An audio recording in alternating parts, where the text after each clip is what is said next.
When did you become a conservative? You were a Democrat, after all. You were FDR, like many Oh yes, yes. other Straussians.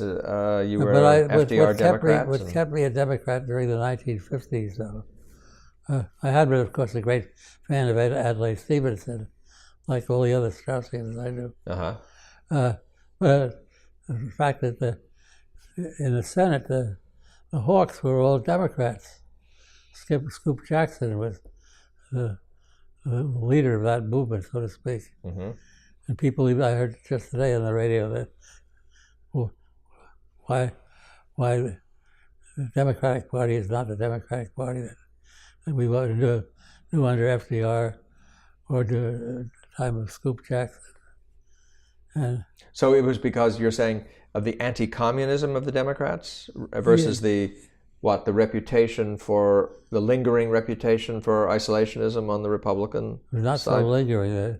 The National Review is still spouting isolationism in its early issues.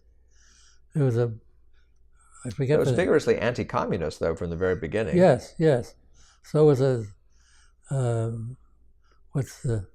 America First. Bob Taft was there. Yes. But he was the best friend the commies had in this country.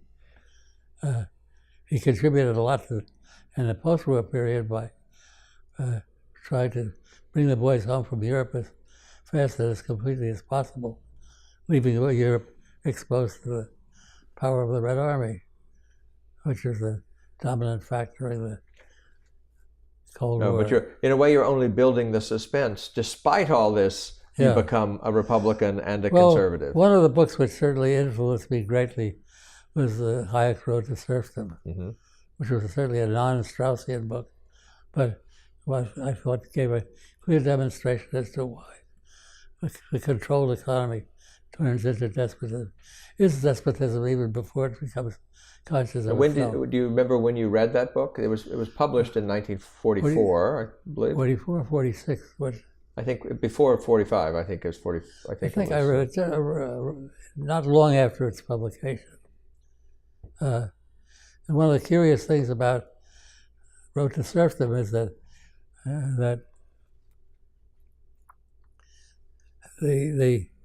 in other writings, Hayek said placed the choice of the free market as a result of the evolutionary process. It had proved its superiority by its results, whereas in Road to Serfdom, he had proved it by its reason. And Marlowe Lewis wrote an article which was published in National Review reproaching Hayek for that. But evolutionism has taken over completely, I think, the whole free market argument today. Well, I don't know about that. I mean, it's true that Hayek certainly became more evolutionist as he got older. He'd always been somewhat that way, even in his epistemological writings, as well as his economic writing. But what any other books besides Hayek's that influenced you?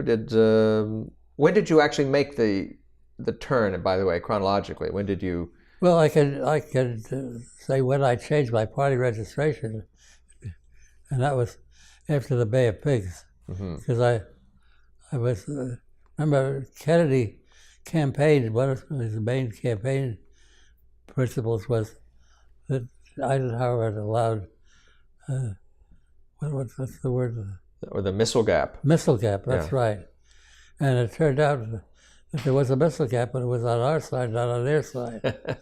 and when Kennedy went to Paris to meet Khrushchev, he came back and said, "How can you? What is it? The word? How can you negotiate with a man who says that what's mine is mine and what's yours is negotiable?" And then he proceeded. Great line. Then he went ahead and negotiated. And that's when Khrushchev said this guy was soft, that he could overcome the missile gap by putting short-range missiles in Cuba. And then at least Kennedy discovered a little backbone that he didn't know he had. Well, that's interesting. So, but was it... that was that was an event that was important to your conversion, as it were. But is that because By the way, this was an Ronald Reagan, instance of Kennedy's personal weakness, or did you see this as emblematic of the party, the Democratic Party, and the liberal understanding of the world? well, the Democratic Party during the years of Scoop Jackson reign, so to speak, as an icon, split wide open on that question. A lot of Democrats became Republicans, But you were certainly ahead of that trend. I mean, that's the late 60s, early 70s. You were already crossing over after 62 sometime. And by 64, you're not only a Republican, you're an advisor to Goldwater, to Barry Goldwater, and helping to write the most of, at any rate, his famous acceptance speech. That's a funny story. It's that I was not much of an advisor because the people around Goldwater clustered around him so thick that I just kind of, and was so jealous of their influence, and I was not going to trying to become influential by displacing any of them. But when the campaign was over and the election was over, all I wanted to do was to get back to the academy and to the classroom. Mm. Would it be safe to say that your political evolution was in advance of your fellow students of Strauss and even Strauss himself? Well, as far as Strauss himself was, at one point I was putting together a list of academics for Goldwater, and I called up Strauss and asked him, and he agreed immediately to have his name put on that list. As it happened, before it was published, I took the name off the list. Is that right? Why? Because I thought it would endanger his chances of teaching after 65, which he was just turning about that time. Oh, age 65, he was turning age, yeah. That was still retirement age until federal law abolished. Mm-hmm. Much later, yes. Yeah. And any other books, to return to that question briefly, that influenced you rightward besides Hayek? Did you read Capitalism and Freedom by Friedman, or not as a propelling influence? Mm-hmm. It's kind of hard for me to locate because my passions were divided on the different issues. I certainly was against the isolationism of the Republicans, and I gradually.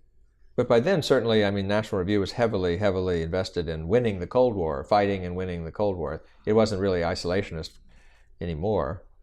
And the movement, I mean, that Goldwater was not isolationist in any serious sense, which is what attracted you to him, I see. Pardon? That's what attracted you to him, right? He was a more vigorous anti-communist. Yeah, well, particularly after the Bay of Pigs, I saw that I placed no hope in Kennedy or the people, the other Democrats that he represented. Mm-hmm.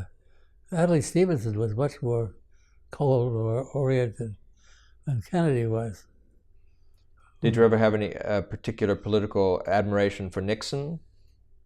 No. Well, I came to see him as an important instrument for the true cause, and I always gave him credit for his stand in the Hiss case. But he was the only one on that Senate committee who was not taken by Alger Hiss and by his WASP gentlemanly. Yes. So I never felt personally attracted to Nixon. I always felt that he was a very selfish person, but very smart. Afterwards, I discovered he had done the dumbest thing in 20th century politics when he got rid of Spiro Agnew. His insurance policy, you mean? Yes. And he should have burned the tapes, of course, but Spiro Agnew was a better firewall. Yes. Because, and I had a moment of admiration for Spiro Agnew, which I had reason to lose later on.